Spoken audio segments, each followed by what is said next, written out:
Also today, in the days following Hurricane Katrina, elected leaders and politicians were in the public eye more than ever before. Many of them caved to the pressure of the storm. The state's first female governor, Kathleen Blanco, was running the state when the storm hit and faced a lot of criticism and acknowledged there were failures on the part of her administration. WDSU reporter Heath Allen sat down with then Governor Kathleen Blanco about what she says she should have done to get help faster.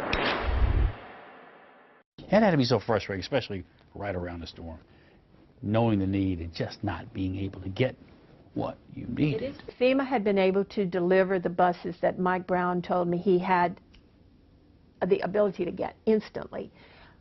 If the buses, kind of boil it down to this, if the buses had run on time, the trauma would not have existed. The people who remained behind would have been able to get out quickly. It was a people bomb. I mean, as much as it destroyed property, what it did to people was just, you know, what was in your heart? The first time when I got the president's help, they didn't really want to help, but I had to embarrass them to help. You know, kind of had to threaten to go to war on the White House. You know? Oh, $1 billion here, $1 billion there, sooner or later turned into real money. I got $4 billion from that threat. And then I had the audacity to come back, you know, about a year later and say, boys and girls, we need another $3 billion, you know, to get the job done. When you go about trying to figure out, all right, what do I do first? It's like you say, you're trying to clean up where you stand. What do I do first? You put your eyes on the Superdome, the iconic building in the city of New Orleans. You took some heat for that, too. Paul Tagliabue came and said to me, Governor, it would be a travesty if the NFL left one of its great cities in its greatest time of need. And he said, if you can get that dome up for the first regular game of the 2006 season, next year's season, he said, I will work with Tom Benson. Together, we will make sure that the Saints will be there. When I started the process, I mean, criticism came down on me. I mean, it was like, I thought it was raining fire. And I just said, they're wrong. I know I'm going to be right. And I know they are wrong. It was a seminal moment in the rebuilding and the resurgence of the city. The city was electrifying.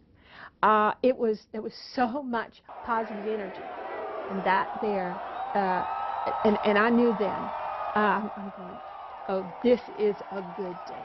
This is a really good day. Then I went to the game, and we won. I mean, it was the most incredible win, and I mean, you know, we almost blew the dome's roof off again.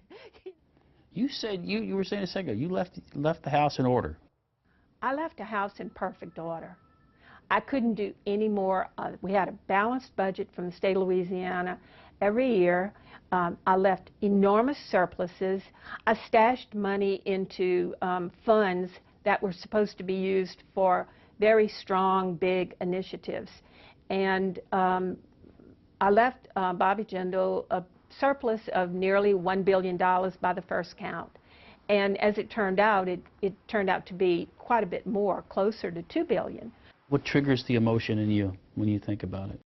I looked into the faces of the Louisiana reporters, and I had other reporters there too, but Ed Anderson, who we lost recently, who wrote for the Times-Picayune for years and years, had big tears rolling down his eyes, and he was grieving. And when I saw him crying, it made me choke.